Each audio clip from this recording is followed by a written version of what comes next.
Aliens, Predator, Prometheus, Aliens vs Predator is Fire and Stone is a graphic novel collection from Dark Horse. You can get it in a hardback library edition, or you can get it in a paperback sort of omnibus trade.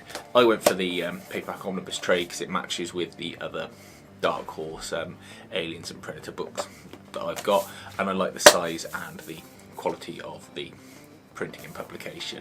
And also I need somewhere to store these big library editions I buy, and after getting the Harrow County ones I realised I don't actually have a shelf big enough to put them on, so you know, I didn't want to get it. This is a direct sequel to Prometheus and Aliens, and tries to tie in the plot lines in from the films into some sort of coherent graphic novel narrative.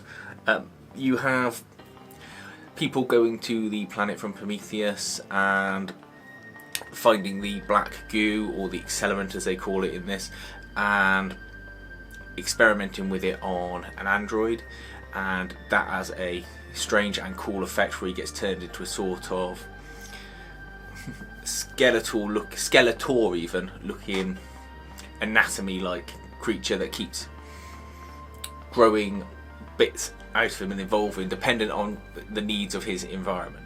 So he grows extra arms out of his back, and he starts changing when he gets attacked by an alien because he needs to be more alien-like to fight an alien, and so on and so forth. You have to really read the book to fully understand it and comprehend what I'm going on about, because it's all communicated very clearly in the art. You also see it used properly on a human being, and that's a good effect.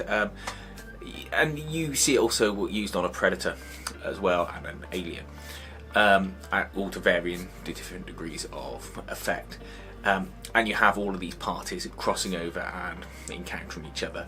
I'm being purposely a bit vague because this is a cracking story.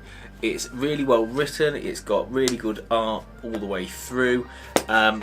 You've got some stories are more sort of action based, others are more sort of talky and dramatic and more sort of tensiony, but either way, this is a collection of 440 pages of excellent material.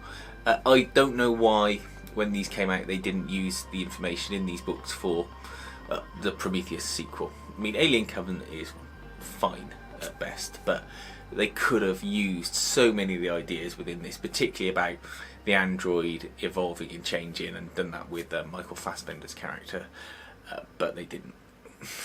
And that's just the way it is. But if you're hankering for some Alien Predator science fiction, that you want to continue the sort of legacy of the Prometheus film and the movie Aliens, then this is really worth checking out. So it's got a great presentation, great binding, it feels nice in the hand. I picked this copy up for, I think, sub £14. It's one of those books where the price fluctuates up and down from about 20 quid to about £13–14 if you get it on the right day, new. And then obviously second hand, it's just up to you where you look and where you can find it.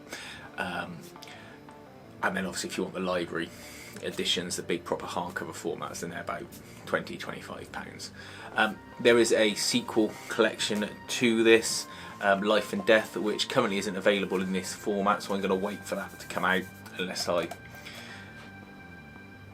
get a bit antsy and decide to buy the library edition just so I can read it. But I'm sure that will continue the story and provide a proper ending to the characters, and just more of the same quality entertainment. But yeah, certainly worth checking out.